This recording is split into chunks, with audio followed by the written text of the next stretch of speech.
Because the Bible said, when the righteous are in authority, the people rejoice. People rejoice.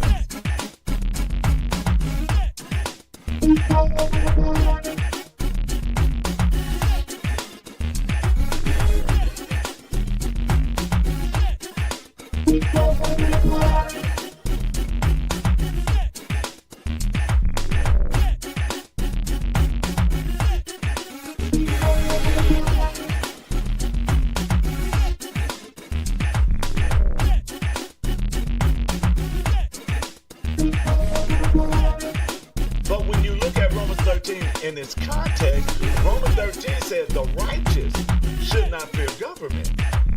The evil should. But right now, because we voted in all the rotten trees, now the righteous gotta fear government and the evil don't.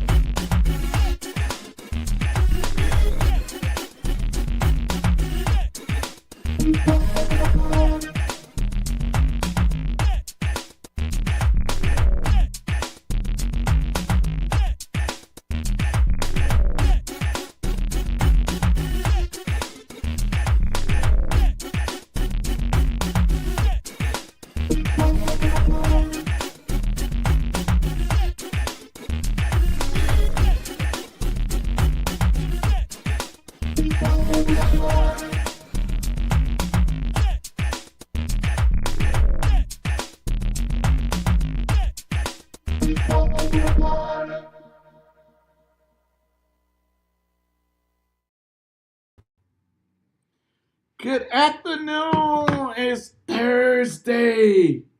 People over the party. Welcome, welcome, welcome.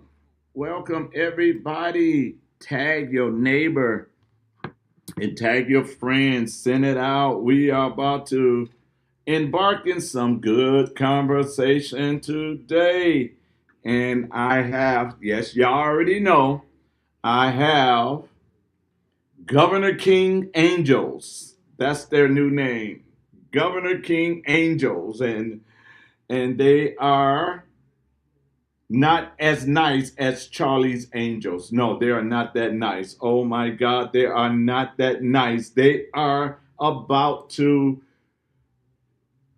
how should I say this? They are more controversy than I am. They love getting people's blood pressure up. They love telling the truth. How many of y'all understand that the moment you start telling the truth is the moment you become controversy? The moment they call you crazy, the moment they tell you to get back on the boat. You can't get out the boat. You got to stay on the boat. But I got two people with me today that are willing to get out of the boat, build a new boat, and go the other way. And I'm gonna be nice today when I introduce them because I got threatened the last time. No, I didn't. I'm just joking. But these ladies are one I call the Constitutional Queen, and she is amazing. She loves the Constitution. She loves reading. I think she got more books in her house than some libraries. She's a mother. She's a county supervisor. She's a freedom fighter. She is part of the Amber's assassination team. They will assassinate you with the word of God, with the Constitution, whether it's the United States Constitution or the Wisconsin Constitution. So, ladies and gentlemen, let me bring her on, Sarah. Hi, Dr. King. You can call me CQ for short. Oh Lord, we got rappers' names now. MCCQ. So so are you ready for this? I'm ready for this. Okay. So next, ladies and gentlemen, we're gonna bring her on. We call her the Queen Bee, the Master of Ceremony, the PMI in the PMA. She is a great mother, a great fighter, another one that loves to read because reading is fundamental. Mm-hmm. Amen. But she also can be a honey badger if you try to take her rights away. See, I was in the good one, a honey badger. Honey right? badger, yeah, they can get pretty vicious when their properties encroached on. Yes. So for the honey badger, ladies and gentlemen, and not only is she a honey badger, but she loved the word assassin.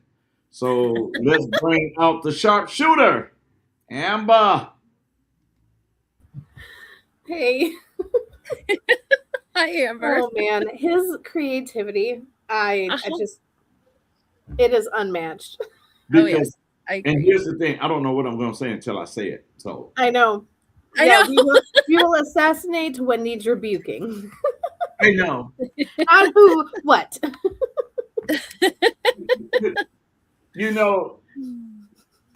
Y'all should be grateful that I am a critical thinker and I can just think of stuff at the moment.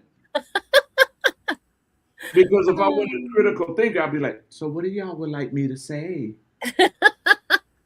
Well, I am grateful for you for giving us a platform, that's for sure. I mean, it's wonderful to get on here and talk with like-minded people and enjoy banter and really just kind of get education out there. So I enjoy speaking it. truth with a capital T. Amen. Actually, all the letters are capitalized, so we can just up their There you head. So where we gonna start today, ladies? I'm gonna let y'all choose where we start today. We're gonna choose oofda. Let's see. We got lots of stuff to talk about. I mentioned candidate endorsements, and we talked about and Wisconsin dairy farmers. So which one do you want to go with first, Amber? Let's go with the candidates. Sounds good. Okay, so one candidate, we're not going to mention no names, but one candidate, because it was Black History Month, made the conversation that Wisconsin is not ready for a Black governor, and this is one of the reasons why he supports DEI. So what he's saying is Wisconsin should not choose a candidate based on their qualification, based on if they're walking in integrity, based on if they have receipts that they've been fighting for the people, but because of G and E with the I. So what we're gonna do is we're gonna bring them both together because it's so mind-boggling to watch both sides do some things. And we have another candidate that got an endorsement, and the other candidate drops out the race. Yep. Because of that. But what also freaking me out is, and I want to ask you ladies this question. Mm-hmm. When have we ever had a election for the governor's seat and one side only has one candidate? When was that ever? I mean, it's been a long time. I'm not even sure. Not in my lifetime. We've always had at least one or two candidates going through the primaries. One or two? Sorry, not one or two. Like one or two extra on top of that one, right? Like right. There's at least that many. Yeah. 3, 4, 5. You go to a Lincoln Day dinner and you got 5 different candidates running for governor speaking at that Lincoln Day dinner. Yeah, we had, I believe, at our oh gosh, was it the Constitution Day picnic? I think last year we had 3 candidates for governor show up to talk, or at least their team. And yeah, where'd they all go? I know. And then all of a sudden, because of an endorsement, another one drops out. I wonder, did he drop out? Did he get paid out? Or did he get scared out? Yeah, well, and here's the thing. Endorsements are only worth there's really not anything worth talking about with endorsements because these are celebrities and the president endorsed them. What does that mean? What does that Absolutely actually mean? Nothing if you ask me. Yeah. It's I just mean, like a celebrity endorsing a makeup brand or Yeah. a clothing brand. Celebrity endorsements or political endorsements really are based on logical fallacy and appeal to authority. So someone Yep. that's already in a position of authority endorses this person, and so Yep. I should trust them too because this person in authority, perceived authority, I might add, Yeah. supports them too. So It's And a here's the thing. logical Here's the fallacy. thing. I voted for the current president. That doesn't mean that I trust him further than I can throw him, and I can't throw him very far. I don't have that constraint. So, but like, but not only that, the question should be, if he wasn't a congressman, would he got that endorsement? I don't know. I don't know. 'Cause It's he hard to wasn't a know. I congressman. mean, I suppose it depends on if they have kind of like the financial backing from enough of the big donors, the big name people in the business, basically, which is really, really sad. And it really, really just makes my skin crawl to call politics a business. But that really is what it's become.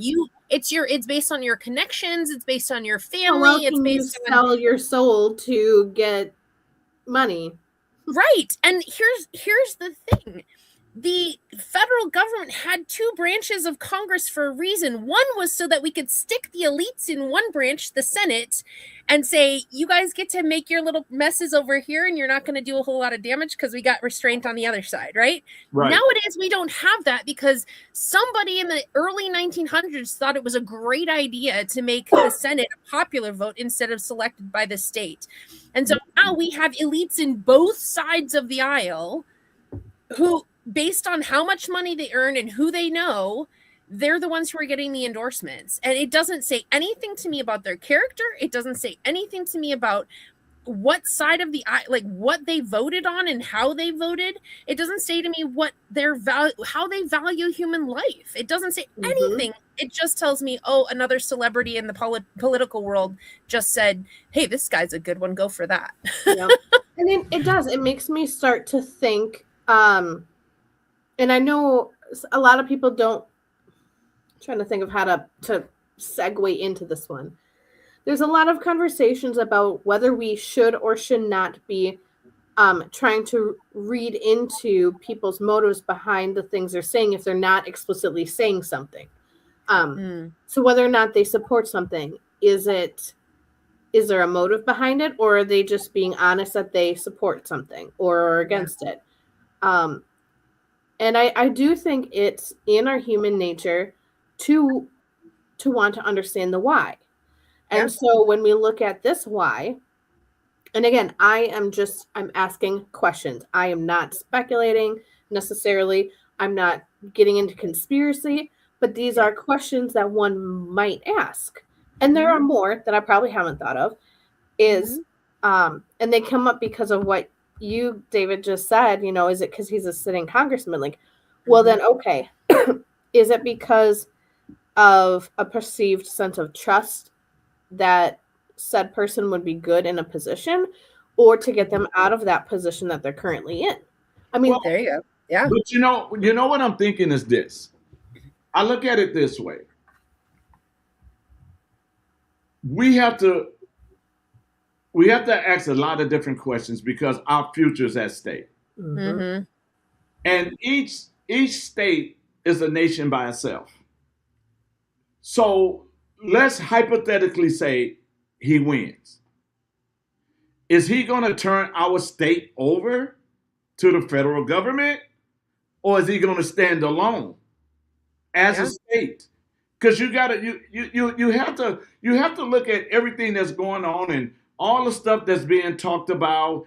The nationalization of the election, or something that was pushed out just a few days. Oh, the voter ID laws and stuff. Is that what you're talking about? I don't know if it was just straight voter ID, but the way some people thinking it is like, oh, they're going to be able to take over election, and we won't be able to have this right, and they're going to control it, and all of that. But my saying is this: whether it's a Democrat or Republican, if they get endorsed, are they languishing our identity as Wisconsin Mm-hmm. to the federal, where we no longer stand alone Yeah. as a nation, and we're submitting and surrendering and throwing away the 10th Amendment so that we can continue to be a So I state. think I know where I get where you're going, and for any new listeners, let's back that up for a second, because there may be listeners who don't know what you're talking about when you say we're an independent nation. Yeah. So let's talk about that. So what is the 10th Amendment? What what are we talking about? And I know the answer. I'm just asking for the listeners' benefit. Well, you know, When the we Queen say, is already on that right now. what was that? I'm getting it up so I can actually read it without ad-libbing, because sometimes I can, like, I got the general direction of it, but sometimes I don't quite get the word. So the 10th Amendment is the powers not delegated to the United States by the Constitution, nor prohibited by it to the states, are reserved to the states respectively or to the people. Right. That's the 10th Amendment. And so And that basically gives sovereignty to the states, that anything that is in the Constitution, the few enumerated powers that Congress, that the judiciary, the Supreme Court, that the executive branch have, those are enumerated in the Constitution. They're very easy to read. They're very limited, and they are only for a specific set of tasks that they are called to do that the states cannot do themselves.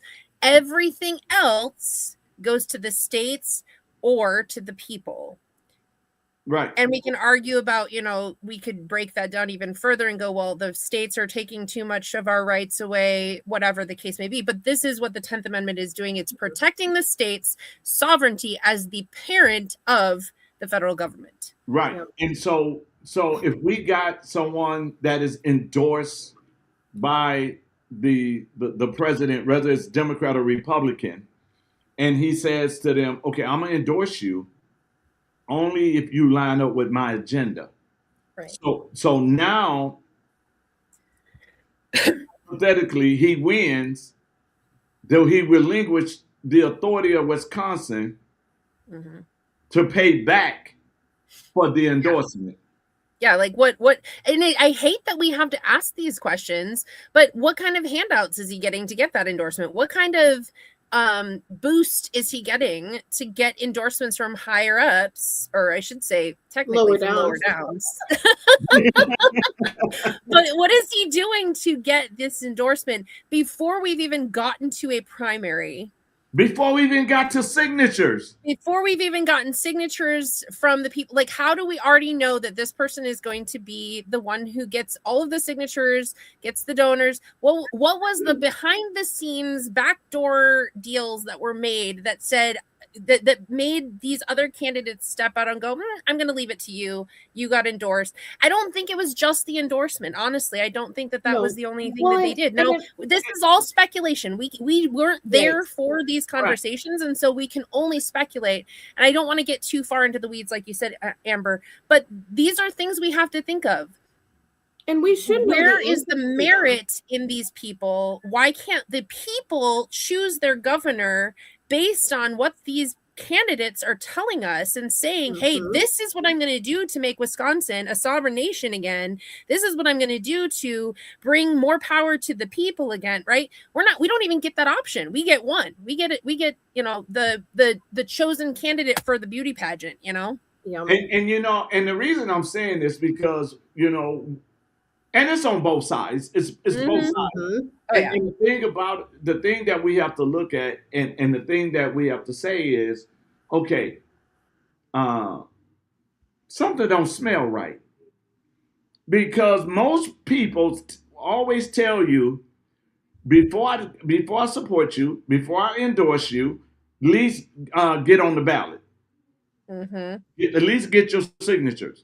Yeah. And before I give you finance, let's see if you come out of the primary. Yeah. Yeah. But now all of a sudden, and I've been in this thing for a long time, 2 decades, and I never seen on either side where the candidate, all of a sudden people drop out before everything. Now we saw it. We saw it last election on the Democrat side when Mandela Barnes was running for Senate, and all of a sudden, everybody that was running, because he wanted to go against Ron Johnson, everybody started to just drop out even before a primary. Yeah. And you're looking like, okay, what is they paying these people? Yeah. You haven't even proven yourself as a viable candidate at this point. I don't care who is supporting you. I want to know that you can stand on your own 2 feet and go, I'm not going to compromise. I'm not going to give into the whims of the other candidate or whatever, the other people in the Senate or in the House or wherever. I'm not going to give into those whims. I'm going to stand on my own. And if I don't get through the primaries, it's because I did not convince enough people that I was the right candidate. And you remember the last election where on the Republican side, they wanted us to sign a certain letter, and if we didn't sign it, we couldn't speak at certain county parties. Yeah. Oh, here we can go back to that a little bit, because here's another little education thing. I know we talked about it the last round of elections and stuff, but just a little refresher. So our legislators are not the ones who decide how elections are run in Wisconsin. We have a committee basically of unelected individuals who've been appointed by a legislative committee to run our elections in Wisconsin. Now, we know nothing about these people. We don't get to kick them because they aren't elected. So they are not responsible to the people at all. They are answerable to the legislators who have their own agendas. And even then, they were basically given carte blanche to decide how the elections were run. So we have these pre-qualifying election standards that before you even can think about going to the primaries, you have to have so many donors, you have to have so much money, you have to have so many endorsements or so many different there's any of different those qualifiers. have to do with someone's merit or their ability to do the job that they're being elected to do. Nothing. Exactly. So by the time we get to the primaries, we don't even get to see the people who may not have made as much money in the first rounds, right? Because they didn't have as big of a reach quite yet, but they might have been far more principled and far more. It's literally like a Hunger Games we're just eliminating the what they consider the weak links, right? Okay, or the people who aren't going to be shaken or compromised, right? They do all of that. And so they've already chosen the candidates who are going to get through the primaries before we've even seen the ballots. So Sarah, guess what it sounds like? You ready? Well, I just said Hunger Games. What else does it sound like? Gladiator games, maybe? No, it's and whether we want to look at it this way or not, but this what came to my mind, okay? Yep. It sounds like Florida in the 1800s when there was more black voters than white voters, so they created a poll tax. Yeah. Because black voters was poor, they didn't have $2 to pay to vote. Mm-hmm. It's just a 21st. It's just a different way, yeah. It's a different way. Same thing though. Yeah. Same We're not gonna let somebody that walk in integrity, that's talking about helping the people. Yeah. So what we got to do, especially if they're on the party side, because the parties is like, nope, that ain't our agenda. So we're gonna make sure we block you before the primary. Yeah. You want to know what I would love to see? I would love to see candidates have a limit. And I know this is completely idealistic and it would never happen in a million years, but I would love to see that candidates have a limit of $10,000 that they can raise. And then they got to figure out how to use that to the best advantage. And they've got to get their message out in creative ways, meaning they actually have to go and talk to real people and cross party lines and share their message and go, I'm not going to talk about the other candidates because I only have so many resources to work with, right? Like I would love to see that, because then we're giving more opportunities for people who maybe they've thought I should run for office because I've got integrity. I'm unimpeachable, or people who are like thinking, oh, my neighbor would be a great because he's a godly man, he's a man of character, his family loves him, you know, he's in his community, he's made such a big difference, I would love to push him forward, like kind of like what they did to George Washington. George Washington had no desire to sit in public office. Yeah, he didn't run. No, they just basically said, here's our candidate, and shoved him into the arena, right? But here's the thing. If we had more of that, where we're limiting the resources that these candidates have, then they stop bashing each other and they start going, I have to narrow my message to in a way that will communicate to the greatest amount of people with the fewest resources, in a way that states very clearly what I'm going to do when I get into office and how I'm going to do it. And it reminds me of one of our fellow community members. He's running for school board. And I think just yesterday or the day before, within the last week, they got word that one of the other candidates for the school board is refusing to participate in a forum kind of thing where, you know. I just heard that in another county too. Are you in the same county as J-Rod? That's him. Yeah. I just didn't know how public he was sharing about the details of that yet. So it's out there. Yeah, it's out there. Okay. I couldn't remember if he was sharing it privately or on his wall. So yeah, no, that's who I'm talking about. And it see, just, you have to understand this. Candidates is not going to go and get in front of real people. They go in front of the choirs. And the choir already know their song. Yep. And I give you an example, and I ain't saying no name, but Sarah, you know this because it happened up there by you. This one candidate in the last election was going around saying, I'm the only candidate that filed a lawsuit. I'm the only candidate that filed a lawsuit. So a lady in the crowd asked, okay, I need to ask you a question. Did you actually file a lawsuit or did you join in a lawsuit? Because you know anybody can join in on a lawsuit, right? Yeah. And then they got exposed and oh, well, I joined in on. Okay, so now you're talking to real people. Real people are going to ask you real questions. Like real people are going to interrogate you and then stick their kids on you. Yes, like Sarah. You know, Sarah be like, look, let me tell you this. You know what? I told J-Rod, and he'll contest to this. I see he checked in, but I don't know if he's still on. But I said to J-Rod, I was up there by J-Rod them and I spoke. And this is when I first met J-Rod. Now he's my brother. I text him every day. They text me. But I said to J-Rod, you know what? You got a very good poker face. Because you don't know if he'll agree with you. You don't know if he don't agree with you. You don't know if he calling your message a bunch of BS. You just don't know. But he got that faith. So when you put real candidates in front of people like that, that's going to ask you the real questions, the hard questions. Yeah.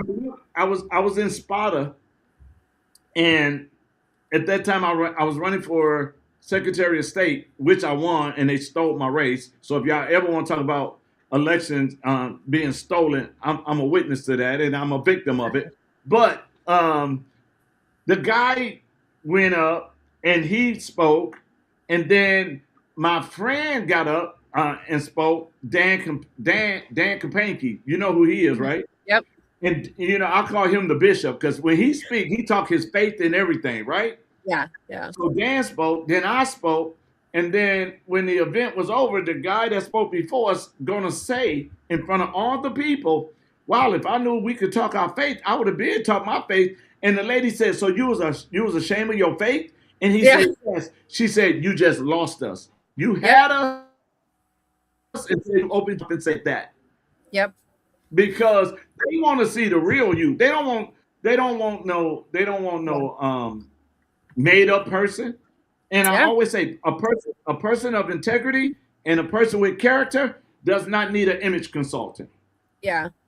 Yeah, they don't need somebody. They don't need a makeup artist to make them look good on screen. They need a message that is going to get to the heart of the people and is integrity driven. That it is based on truth with a capital T, and And that's what we need to see from our candidates. And we don't, so we've built this system over the last 100 years that has basically eliminates those candidates before they even get a chance to get through the door. And this is why it's going to take a lot of time and energy and a lot of people on the ground in actual grassroots organizations doing the work to get the candidates that we need. And they're not going to be the people who are like, I will run for office and I've got these endorsements and I've got this much money and I know these people, right? They're not going to be those candidates. They're going to be the people that the neighbor kind of shoved them into the arena. Did I ever tell you the first time I met Jake? We were in a big circle. It was like a meet and greet, right? And I was this shy, quiet, like you wouldn't know me because Are we nobody. playing two truths and a lie? Because I call this the lie. No, it is so true. It is so true. I was so like cripplingly shy in college.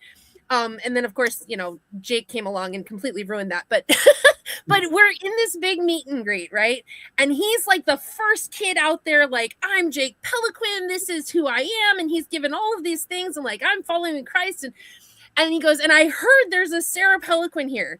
And I'm way in the back of the circle, right? My friends took me and shoved me right out into the middle. I literally almost stumbled right over my future husband, right?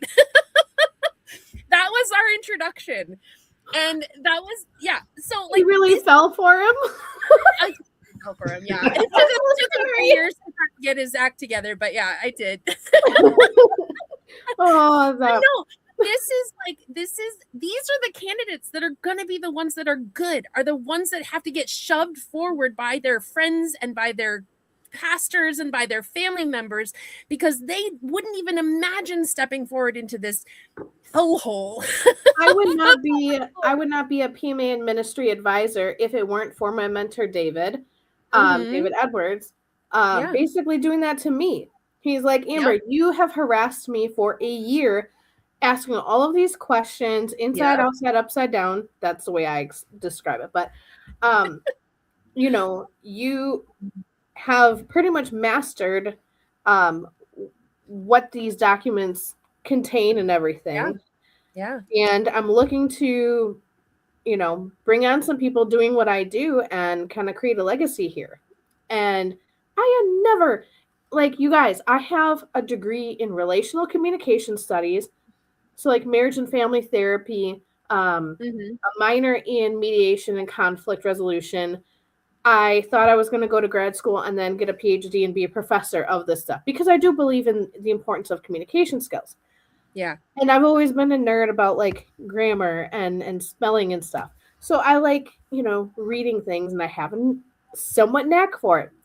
In what reality does it make sense in that I am drafting lawful paperwork and teaching people about the Constitution? Yeah, well, that's God. Yeah, it's totally a God thing. Getting prompted by others who believe in you and believe in your purpose enough to help you like put the mirror up and be like, hey, here's who you really are. I see it. Listen, I was up in Rice Lake at an event that I had to speak at, and I'm speaking at this event. After I got through speaking, people started walking up to me and says, "You're going to be a great Secretary of State." And I'm like, "What?" and one after another just kept coming. Then this one man walks up to me, slides $100 bill in my shirt pocket, and says, "I'm supporting you for Secretary of State." I was like, "Wait a minute. I'm not even running for Secretary of State. So here's your money back." He said, "If you know who gave you that money, you'll keep it." So I put it back in my pocket, and I found out Mark Block, who was running American for Prosperity at the time, was told by one of his donors to say David King is running for Secretary of State. Interesting. And to see how it goes. So these people talking. The only thing I knew about Secretary of State was Condoleezza Rice at the time. Yeah. That was it. So they just threw me in the lion's den and was like, "Yeah, you run it." And I'm sitting there like, how? Where? how did I get out here? You know? Because like you say, we had to be pushed. Somebody had to It was already on the inside of us. Somebody had to grab it and drag it out of me. Now I bet Yes. they wish they would have kept it on the inside of me and left me alone. And now you're running for independent governor. Like, I'm done with both of you. I'm done with both sides because both sides always use the same tactic every election. Now the right is saying, "Oh, we're going to fight against the 400 years." Okay, well, why didn't you say that before election? I know.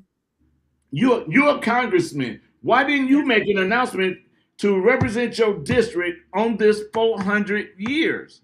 Well, and here's the thing I want to know. How did that even get snuck in a bill? That's legislative activity. That's not governor business. How did that get put in there with nobody being aware of it until, oops, it got signed into law now? Like, seriously? Really? We're gonna go with that? Right. And see, I'm sick and tired of elected officials that are afraid to stand and make the right decision that they have to say, "Oh, well, we got to put it out. We got to put it out to the people." No, you know what the Constitution says. Leave it alone. You ain't got to make an amendment because when you put it out there, now you got a hidden agenda. Now you're trying to, like with the one we got now, you're trying to attack the church. So you got a hidden agenda instead of you standing up. And there are so many that claims in Wisconsin, in the Senate and representatives that claims they belong to God, but you can't stand on the word of God. You can't stand on the Constitution. Yep. Let the people decide. The people decided already. Yeah. That's So why we got you in, because you promised these things. I know, right? And so when you look at both sides, and now you got the right talking about, "Oh, we're going to deal with this 400 year da da da da da, and we're going to stop boys from going in the girls' bathrooms." Okay, then, but y'all didn't do that. You didn't even do that in Congress. Why didn't you do that in Congress? Yep. Why didn't you make a statement in Congress that in my district we're not going to do this? But not only that, but watch this.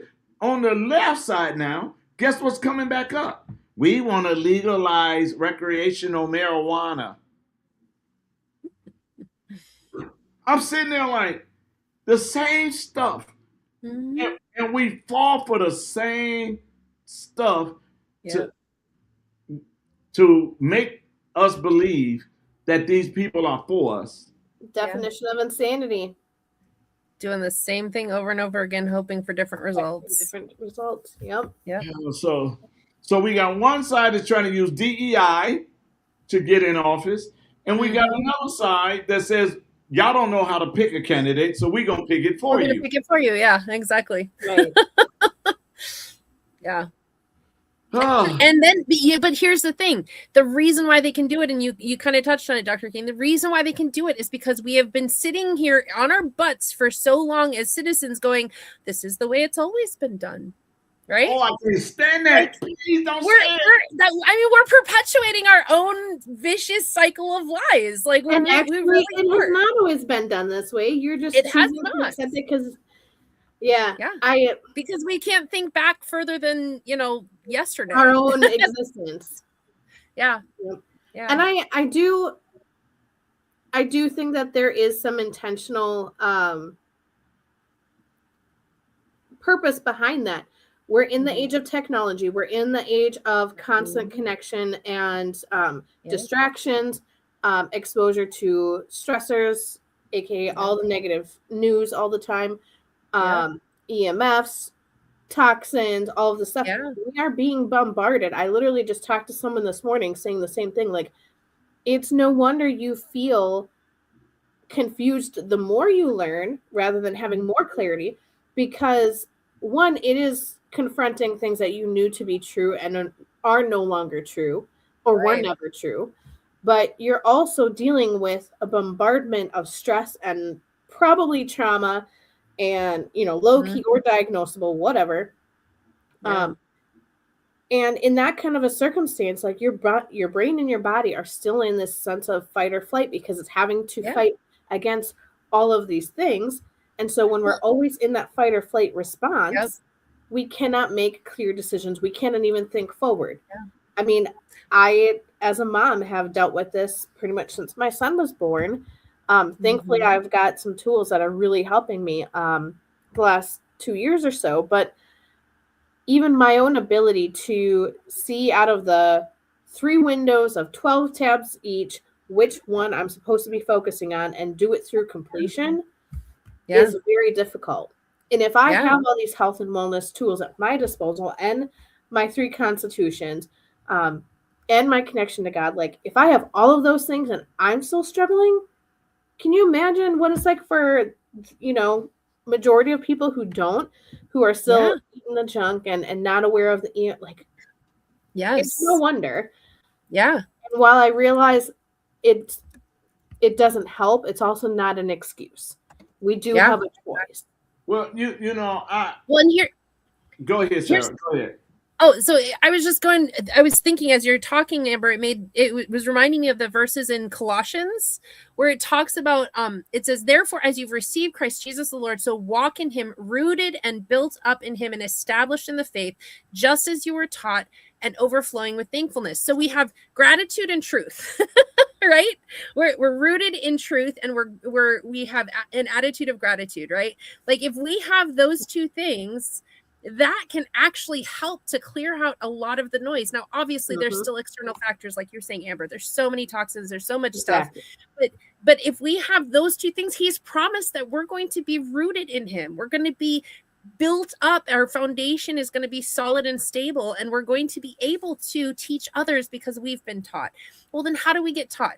Well, we could go to the church.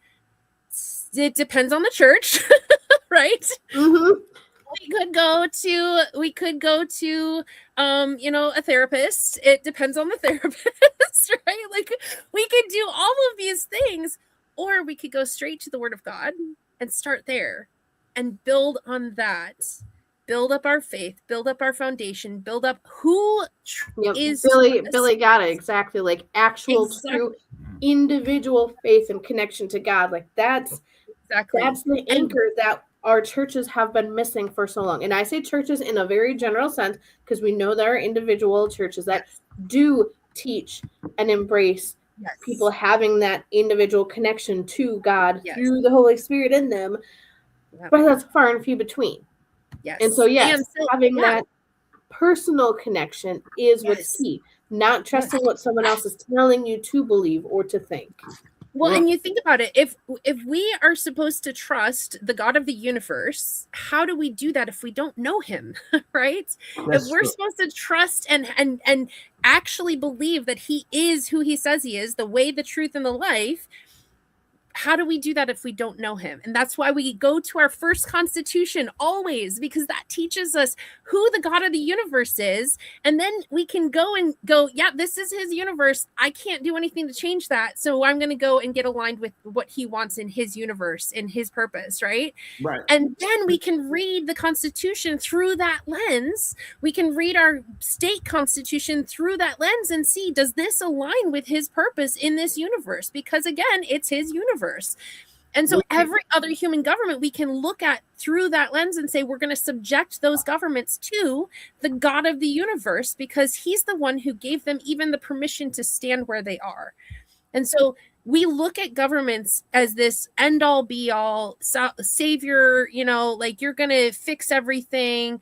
And God complex. Yeah, exactly. This God complex.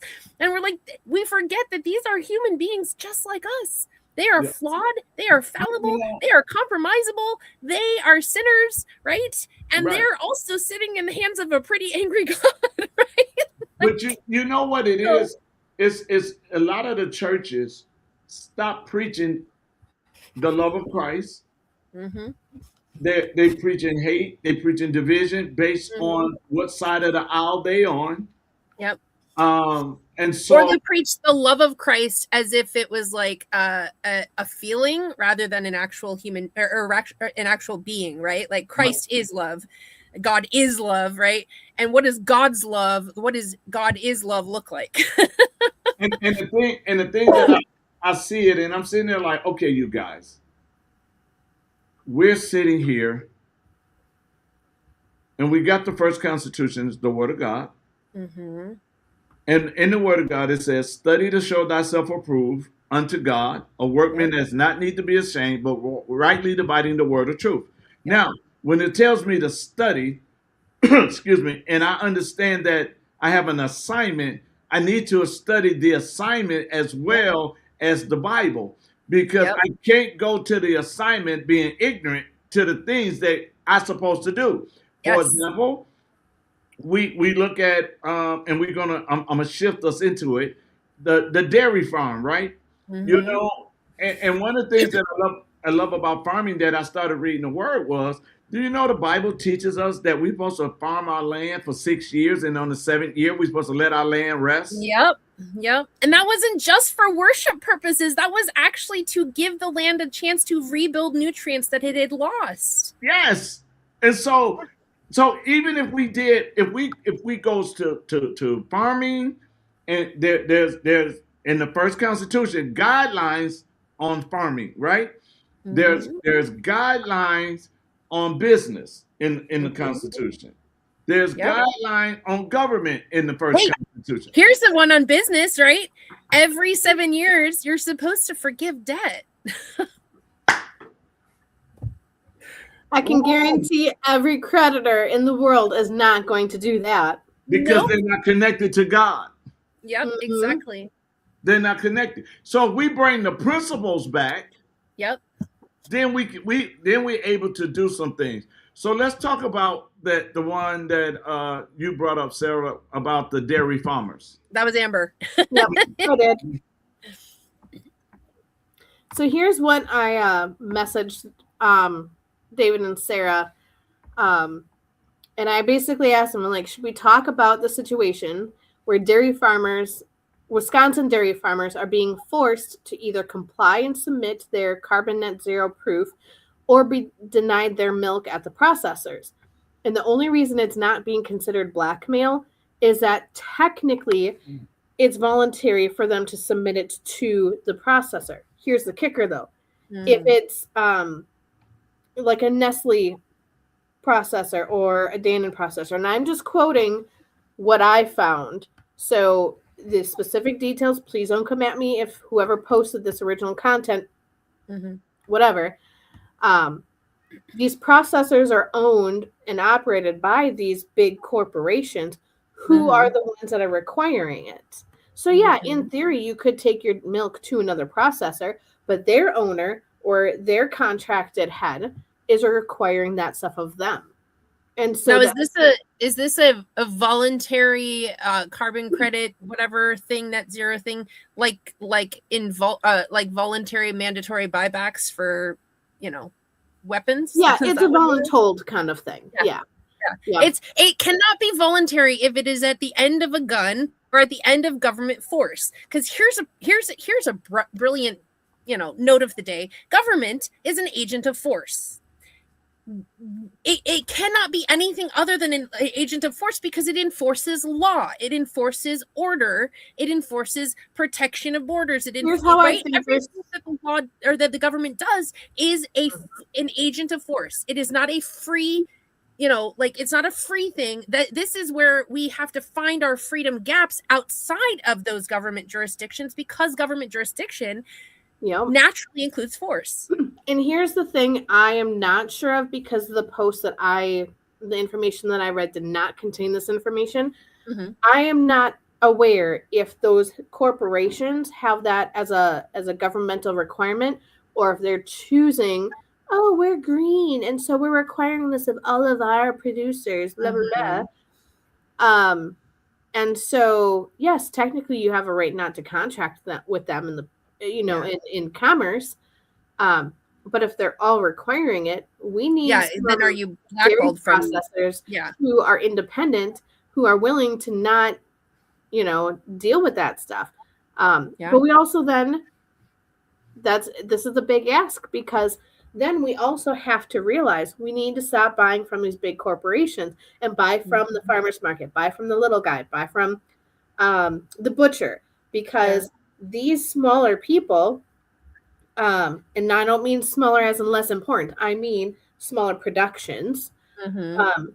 They're the ones putting their neck on the line to make sure that these things are still accessible, that farmers and dairy farmers are still able to get paid and get paid to produce what they've already produced. Yeah. And have a product for people.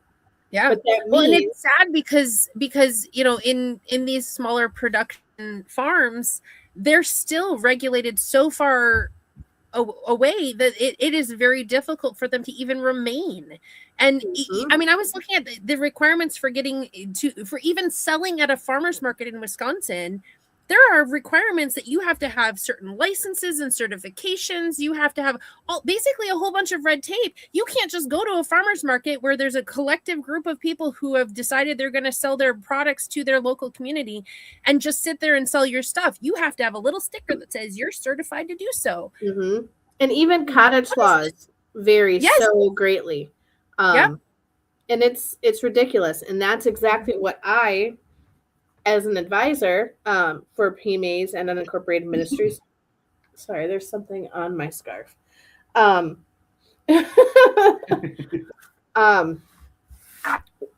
I help people get out of, like, yes, individual farmers market may still have these requirements.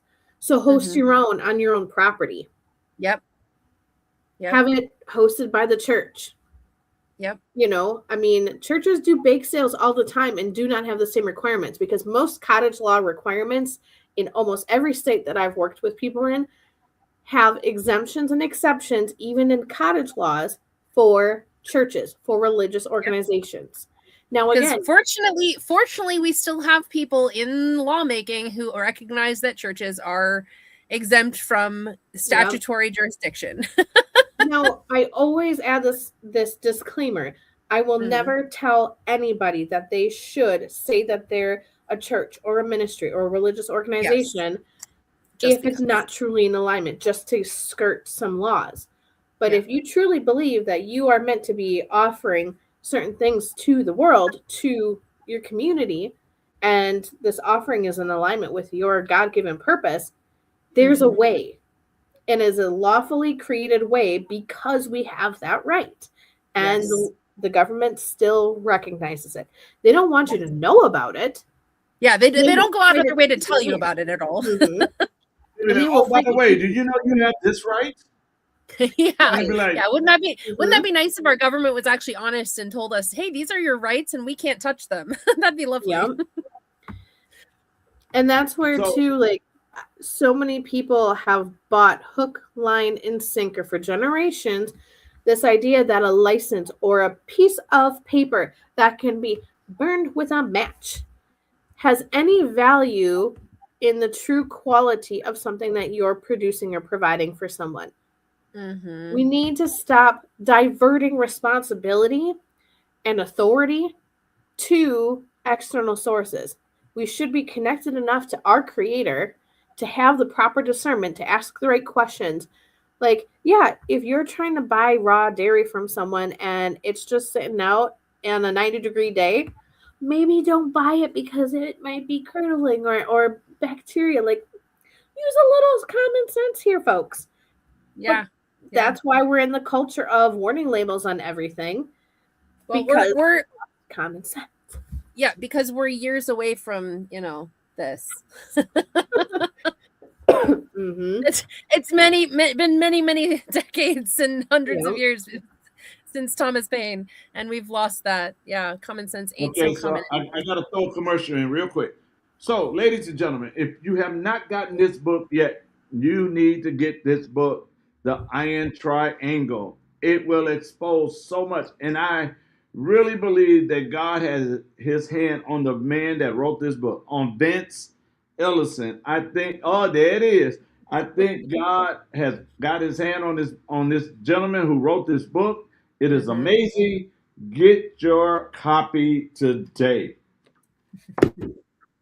Okay, commercial's over. So I had to. Does Vince Ellison know that you just gave him some free publicity there? I know. He needs to know. I mean, that's truly a shameless plug, because it's not like Dr. King is getting anything except having his heart warmed knowing that you're gaining wisdom. Yes, exactly. And the thing about it is because we just said the there's no excuse for somebody to be ignorant today. Now I can see maybe 30 years ago, yes, because you didn't have the access that we have today. But we Well, should and not I be, was 6 years old. Yeah. so we should not be that naive today because of the fact that we have access Yeah. to some of everything that wasn't access to us when we was coming up, you know. And so I think one of the problems with Dr. King isn't so much that we have access, it's almost that it's too overwhelming to think, where do I even start, right? And that's why we've talked about, we've recommended books and things. We've talked about go back to the Bible, go back to the Constitution, read those first. And if you need more, go to the Federalist Papers, go to the Anti-Federalist Papers, right? Read Montesquieu, read Thomas Paine's Common Sense. It's literally this tiny Read little who the book. founders read. Right. Read what the founders read. I just got done reading four different books by Plato. They're books, but they're not books like I think them to be. But anyway, 4 different arguments that he gave. And guys, this guy was an ancient Greek philosopher who believed in multiple gods, and yet he got so close to the true God of the universe. It's not even funny. And some of his principles were like mind-blowing, because you're like, this is still happening today. These are still things that we are arguing about and conversing about and discussing today. Just because they're ancient does not mean they don't have wisdom to give. Well, just and because here's the they're thing. secular doesn't mean they don't have wisdom to give. We need to stop thinking that the only thing, especially in the church, we get so like isolated in this bubble. And I get, sola scriptura, all of that stuff. We look at the world through the lens of scripture. We don't chase out the world and not acknowledge it at all. Mm-hmm. So. And here's the thing, when you're truly with integrity, without agenda, in pursuit of wisdom, like I do believe most of the Greek philosophers were, they wanted to gain knowledge. They wanted to understand and be able to have that challenge to so that they themselves could understand deeper. And that's why they believed in dialogue and conversations and this public forum. Yes. Now, the sophists, they were much more like preachy. One person talking, spewing their ideas. That sounds kind of like a church pew right now. Right? Like sitting in there in the altar, right? Yep. But here, they're recognizing the value and the importance of seeking wisdom to gain understanding. And that's why these guys were so close to the answer.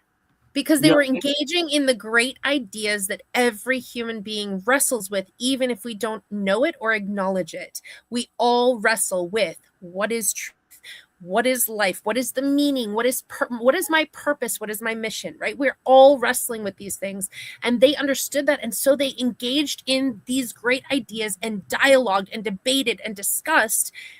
Even if they didn't get to the ultimate truth, Jesus Christ, they did get to points where we could take that forward and go, okay, now here we're going to make that connection, right? Yeah.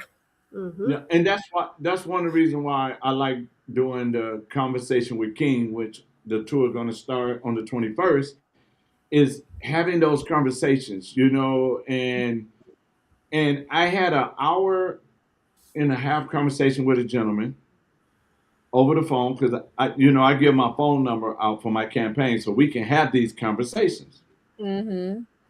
And one of the conversations that we was having was about, and because we ain't had a real viable candidate for independent, and now we do, they was like, well, how do we vote for you? And I'm like, well, what do you mean? Are you going to have your own separate ballot? No, we're going to be on the ballot with everybody else. And they couldn't picture it, that is on there. I said, when the primary is over and the general election, you're going to see and I don't know what name they're gonna put it in order, but you're gonna see a name, and it's gonna say R. You're gonna see another name, it's gonna say D. You're gonna see my name, it's gonna say I. So so I was, but having those conversations because people don't know because we were so used to the two-party ways that okay, so how will we vote for you if we wanted to vote for you? This is how you do it. You go to the ballot, you pick the I, not the D, not the R, but the I. Yeah. And so having these conversations, because people are like, well, it's so hard for independent to win, and I'm like, wait a minute. It's only because we've made it that way. I was gonna say, it's only hard because you make it hard. But you know what I told him? I said, how is it hard when you the one go in there and mark your ballot? Yeah. It's not hard for you to mark an I. You just gotta go in there and mark the I. It's not hard. And he was like, wow, it just didn't register like that because but Dr. King, if you vote for the I, then you're going to give your vote to the wrong side of the political party aisle, right? Like I've heard that argument so many times, and it actually has a name. It actually has a name that this argument. It was named after some guy who basically kind of started the whole thing. I don't remember. I'm trying to remember. It was like McGrover or something like that. Anyway, regardless, it doesn't matter. The idea is that we're being told these things. Well, so then everybody's like, well, I'm the only one who's going to be voting for the I, so I'm going to give that vote to, right? Like how about we just say, what if, just a wild, crazy idea, what if you brought 5-10 of your friends and you all voted I, right? Like, what if you guys started having conversations about there's a third man on the ballot, there's a third party on the ballot that doesn't align with these other two parties, and we've been living these two parties for so long. How is it actually helping us? What is it actually doing? I love what Dr. King just touched on. Like, yes, in a logical sense, in hindsight, it's like, duh. But you literally touched on something that I think so many of us don't realize. People didn't know how to vote independent, so it felt like it is such a weird thing to do.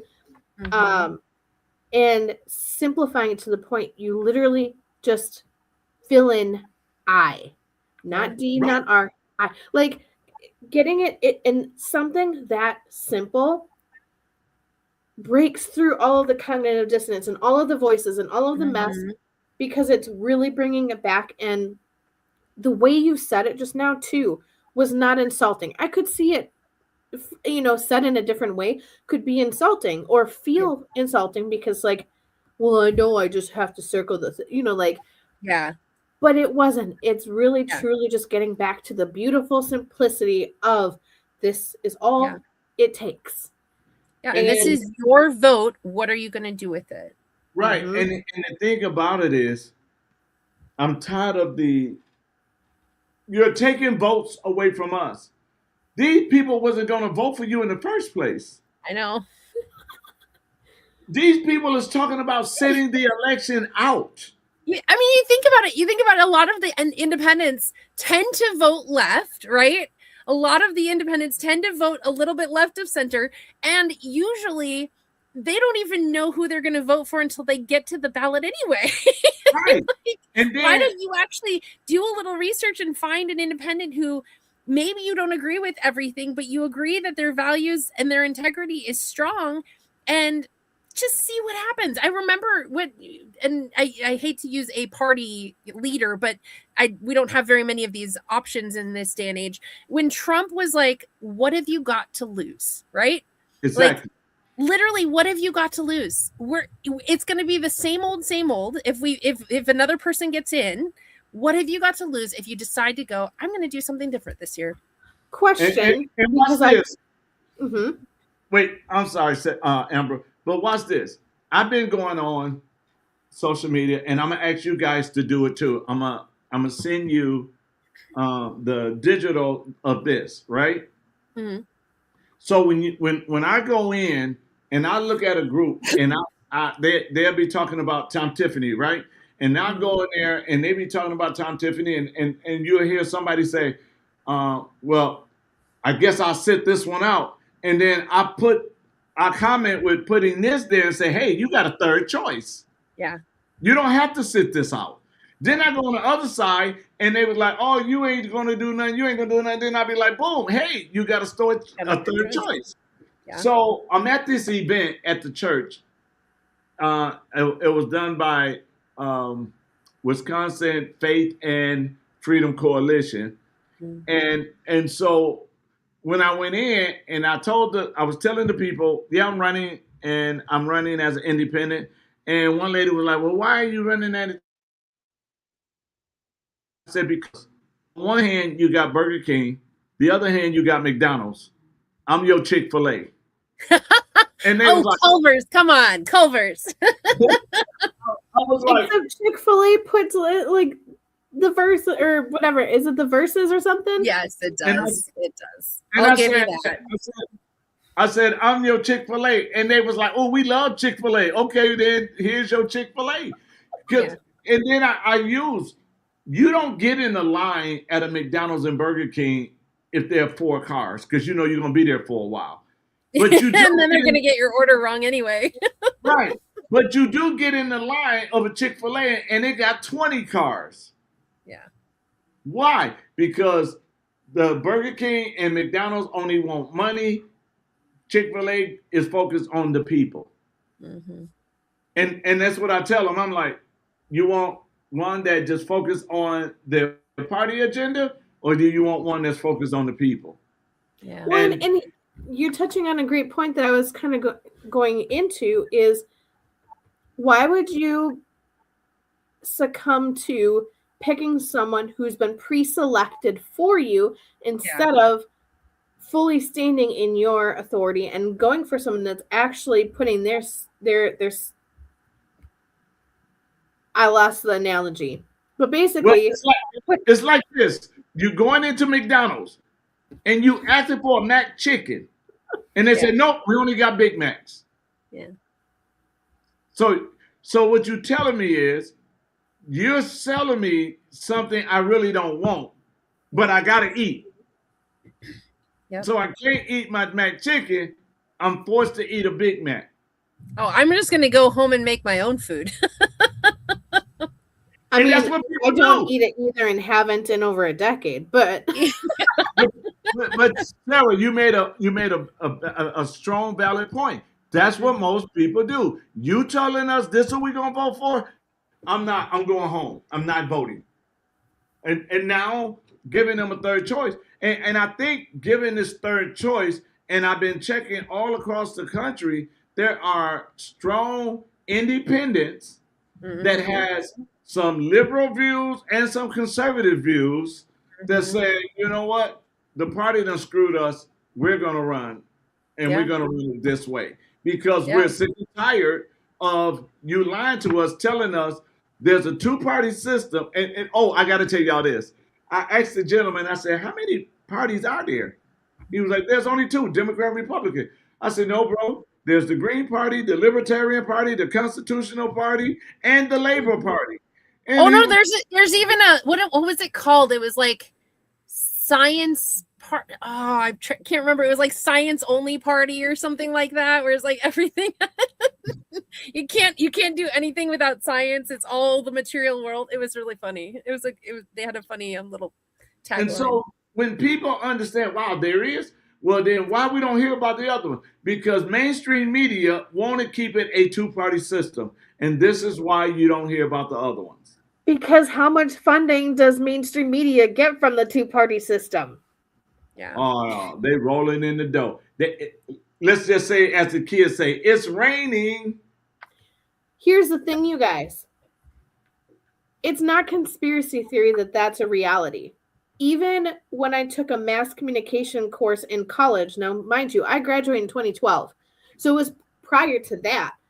Even my mass comm professor admitted and acknowledged that the top, I think it was 5 at that point, maybe it was 7, but it's dwindled down. There were like 46 news stations, and then there was like 20 something, and then there were 11, and then there's 7 and 5, and now there's only really like 3. They are all owned by the same groups. Of And course. that's Interesting. and even our professor in a liberal arts department taught us that. Like Vioxx, and there's other companies, but there's few that own these several branches of news. So when you think you're getting something different on the one that starts with an F versus the one that starts with a C versus the other one that starts with a C versus the one that starts with an N, no, you're getting formulated content by the parent companies. Yep.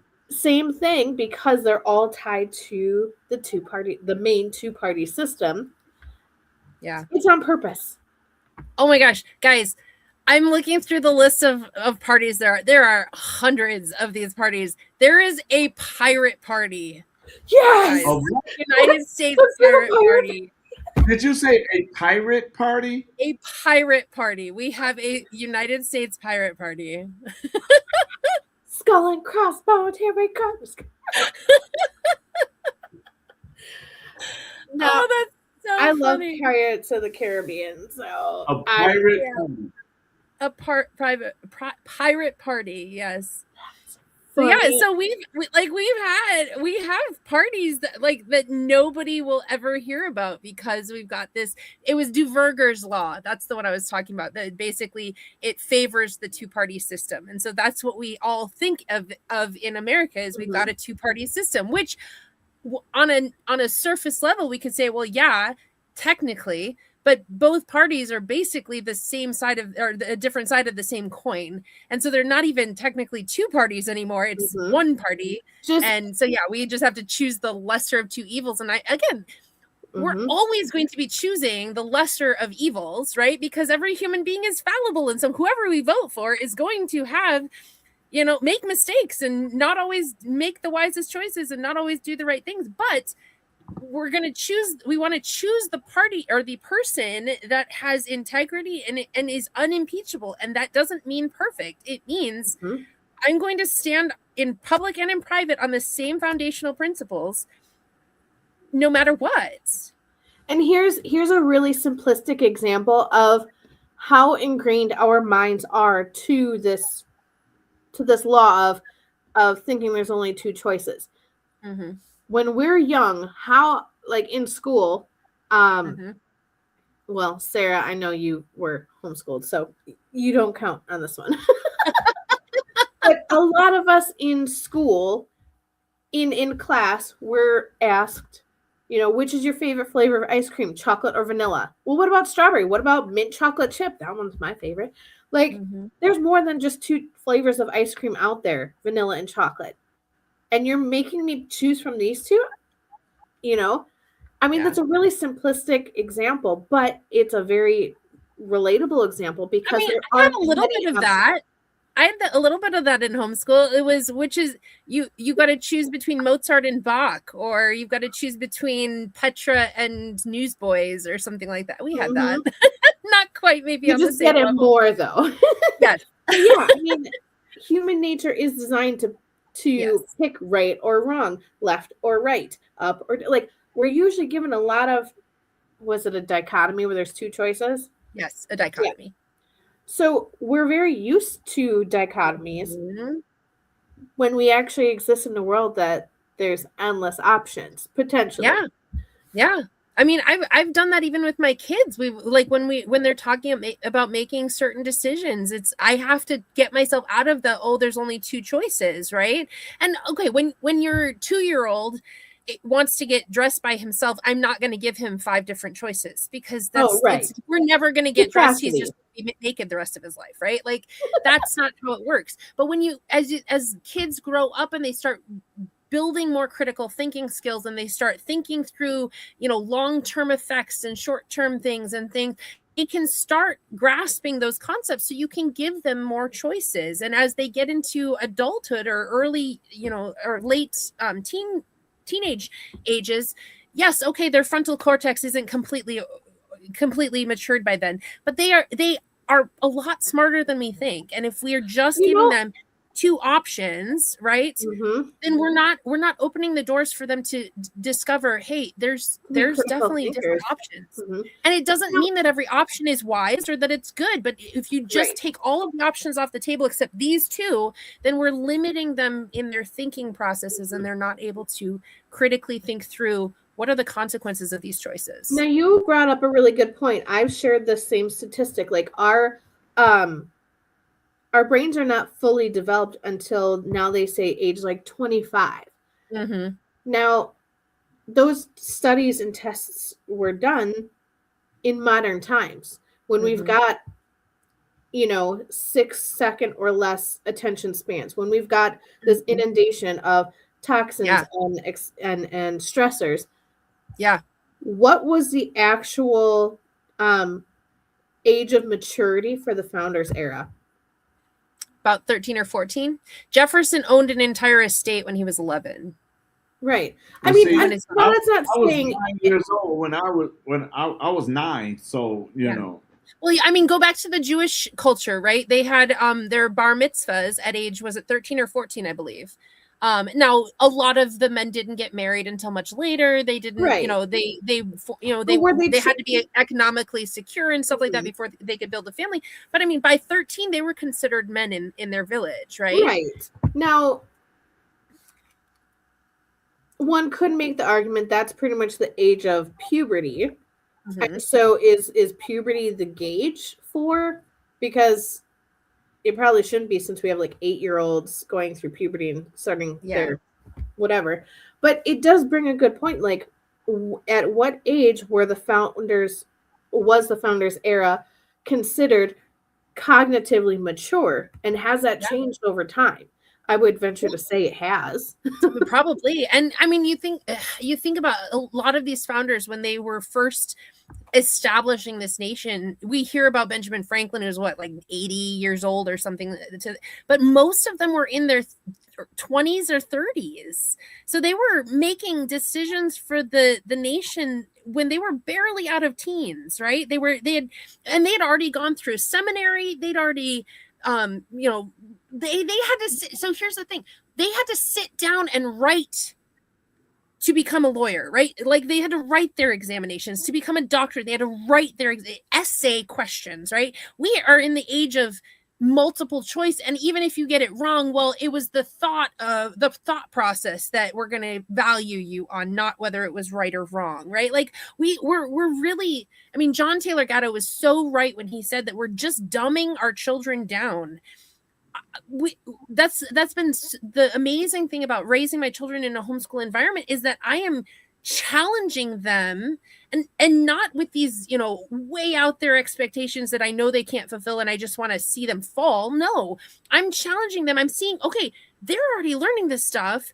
Like, my 8-year-old has learned to read without me even picking up a phonics book.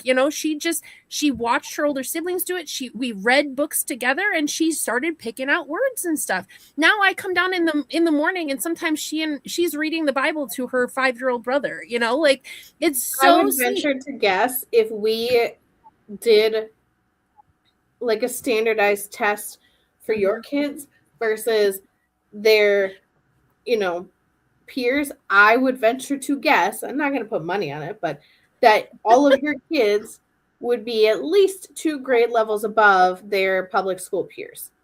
Yes. Yeah. I would say 3. And we're not going based on grades. I mean, my oldest daughter, she took a little bit longer to get into math, and now she's going through these big, thick, pre-algebra, algebra workbooks once a month, like 1 book a month, So, like, we're lowering our standards and expectations for these children, basically to keep them infantile for the rest of their lives. Mm-hmm. Because how do you control a nation of people? You make them sheep. You make them that, and thank you, No Child Left Behind, because now all of the kids in the same classroom have to sit at the same level until they're all ready. Yep. No, exactly. I realize that's a broad generalization, but that's generally the standard. They have dumbed down the education and the academics so that literally no child can be left behind. Right. Like, Right. that means that there is a large percentage of the kids in every single classroom in America, let alone Wisconsin and Yeah. Minnesota, that are not being challenged. And then we question Yes. why there's behavioral issues or acting out in class or just distraction. It's because Oh, but they are. Amber, then all we have to do is just give them a pill, right? Like that'll chill them out. Yeah, like my son. I'm not going to say that on So online. what pill are we going to give them? According to the Matrix, which pill are we giving them? The blue or the red? Red. Oh wait, which one? You mean Oh, reality? no, if they or take the truth? red pill, they go down the rabbit hole. If they take the blue pill, they go home. So we'd be giving them the blue pill. Yeah. Sorry, I thought you were talking about like us in this. Yeah, here. You sure the blue pill? Shouldn't we give them the red pill to go down the rabbit hole to see what's really going on? We should Yeah. be. Yeah. Absolutely. Yeah. But they be like, here, take the blue one and go to sleep. You know, you ain't got to worry about it. We got you. Yep, we got you. We're gonna, and that's the thing. You know, we I know I've joked in the past about, you know, it would be so easy to just set up a benevolent monarchy, right? Like we could make these decisions for people because we know, right? Like we know what's right. But that's, I mean, obviously, apart from the hubris of that, I'm still learning, and I will continue to still learn for the rest of my life. But aside from that, there is a fundamental problem with the government being centralized at the top, because you're not going to stay as benevolent monarchy or a benevolent dictator, right? Like you're going to eventually get to a person who is not benevolent, who has a power kick and wants to see how much he can do or she can do, right? So this is why we set up this messy thing called a constitutionally representative republic, because it gives as much power to the people as we possibly can, in the acknowledgement that we do as humans need government because we are sinners and we are fallible, and our human nature says anarchy is great, right? And so we do need government, but we also need a government that we can understand enough that we can restrain it when it gets out of its constitutionally framed boundaries, and we can say we the people are the parent. We get to decide how far we let you go. And the problem is that we've been convinced by our government that, oh, we need to stretch this boundary just a little bit more, right? We got to help this group of people. Hasn't been, we've let them fall in the gaps, and so we got to stretch the boundaries just a little bit more, right? I have a serious problem with a government that, okay, we can argue the Social Security system. We can argue how bad of a system that is, how it's completely screwed us over. But why is the right praising the government taking or giving you money that has been stolen from taxpayers and putting it into these investments accounts and saying, we'll invest your money for you? And then there's all these stipulations on getting your money back. Like if you make a certain amount after a certain age, disqualified. If you're a female and you die or whatever, and like you don't get it all back, or if you are a woman and remarry, you don't get it all back. Exactly. And so here we're saying, look at this great program. It's not like the Social Security system. Yes, it's exactly like the Social Security system, because you are still robbing from Peter to pay Paul. You are still using government force to tax the taxpayers, and they do not get to see that benefit. It's only a select group of people, and only with a whole crap ton of strings attached. This is not a good idea. I want $1,000 of my tax money to invest for my children on my own, to talk to investment professionals and learn how the investment system works, and learn what mutual funds are good and which areas we can steward our own basket of eggs, if I can borrow that term, right? Like, I don't want the government taking my taxpayer money and using it to fund special interest groups. And that is exactly what this thing is. And I don't understand why Republicans who state that they are all for, like making the government smaller. Oh, we're doing this because we're encouraging the growth of families. Encourage it by stop taxing us up the wazoo. That's how you can do that. And we can invest our own money. We can actually learn these things that our past generations knew by instinct. Well, just Right. like CDs and bonds and all these things. Like the more like, yes, I did benefit from bonds. My grandparents and great grandparents did that because that was the thing to do. And I was able to, right after graduating college, able to pay off one of the loans. And but why should the government have been holding that money for anyone anyways? To do with whatever they want in the meantime. And how many people generationally, how many people died and their next of kin did not know what that was or know what to do with it? So how many people's money, how much money, we'll just go out, how much money has been stolen and not given back because it was never, oh, here's my slip. I want my money back now. Thanks for holding it for me. You want to know one of the enumerated powers that Congress has? Yes, we'll say to tax. What is the tax for? The tax is to defend and protect our national sovereignty, our borders, and it's to pay off debt that we accrue by protecting our sovereign borders. That's what it's for. It's to take care of postal roads and post offices, because that was the way we got messages through. Now, we could argue that the post office is irrelevant now because we're not using it for messages to deal with security anymore. We could take that off the line altogether. But what we're talking about, it was to fund a Navy, to again protect our border. It was all for these things. It was to pay off the national debt and to protect our God-given rights and our freedoms. That was the only thing that they were supposed to tax for. So here's the deal. We had a couple presidents who either got us debt free or got us really, really close to debt free. And every other president has gotten us further and further in debt. And you know what? Those debts were not supposed to last past the second generation. They were supposed to be paid off before the second generation was born. So why is it that they're not looking at that and going, we don't need welfare programs, because welfare programs are not taking care of the general welfare. They're taking care of special interest groups. They're not protecting and defending our borders. They're giving people free handouts. We don't probably need post offices anymore, right? Like all of these things. So all of that to say, if we would go back to the Constitution as a nation and go, these are the enumerated powers. We've got 18, 20, if you break up a couple of them, jobs that Congress is supposed to do, and they all rest under the protecting our borders and paying off our debts. If we went back to that, but too many people don't want to have that. Yeah, too many people don't want to have that evaluation because far too many are benefiting from it. Look at the child tax credit. Like, why is the government taking money? Wait, y'all, wait. I surrender. New topic. No, we are already an hour and a half, and I know somebody is outside waiting on me. So I was like, so we're going to pick up the welfare part and child tax next Thursday. This is our teaser trailer, guys. Yeah, what was that? Teaser trailer.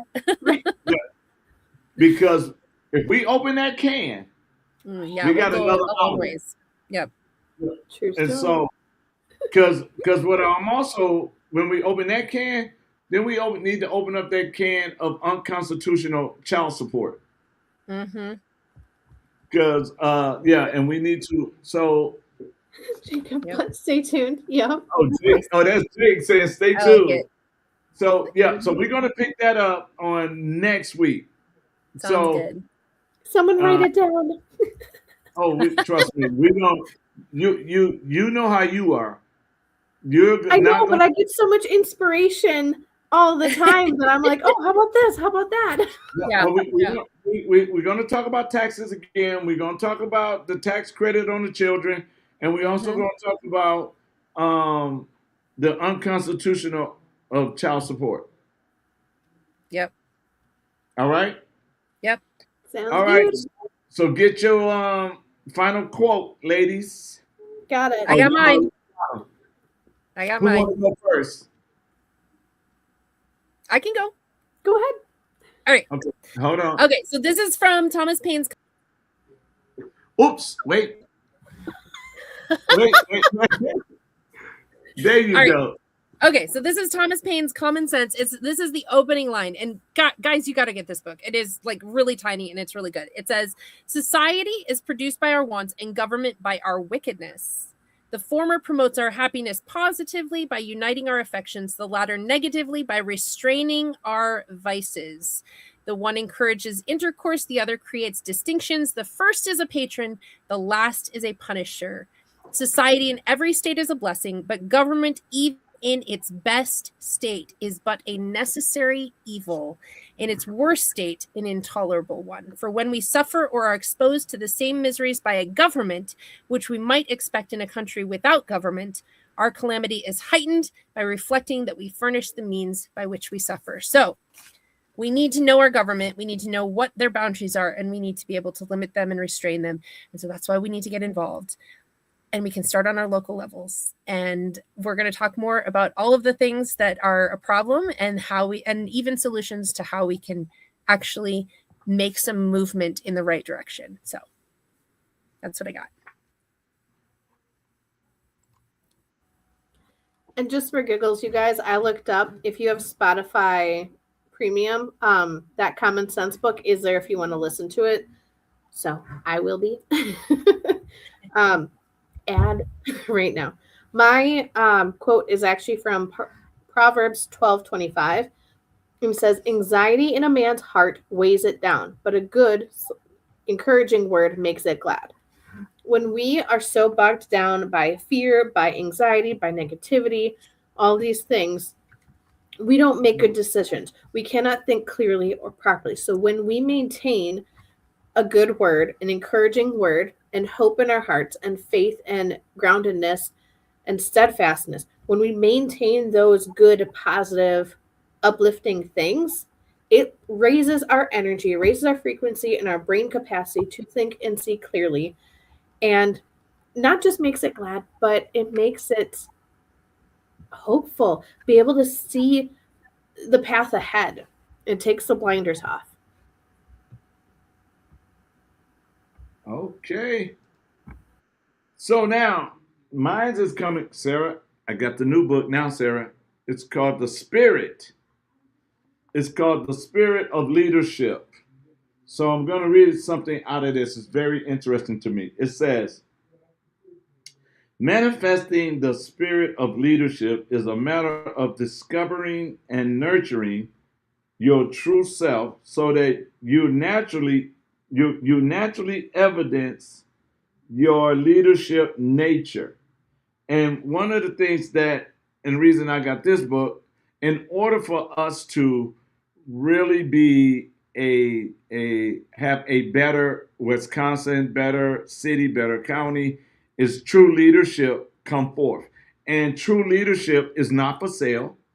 True leadership doesn't compromise. True leadership is selfless, not selfish.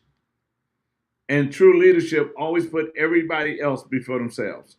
So you have two choices. You can get someone that's stuffing their pockets, or you can get someone that is going to help stuff your pocket. That's the best way to put it. There you go. So until next week, Thursday, and these ladies is already on fire, so I'm finna have some fun with them. Until next week, Thursday, we want to say we love you guys. Thank you for tuning in, and we will talk to you soon. God bless. Love you. Bye.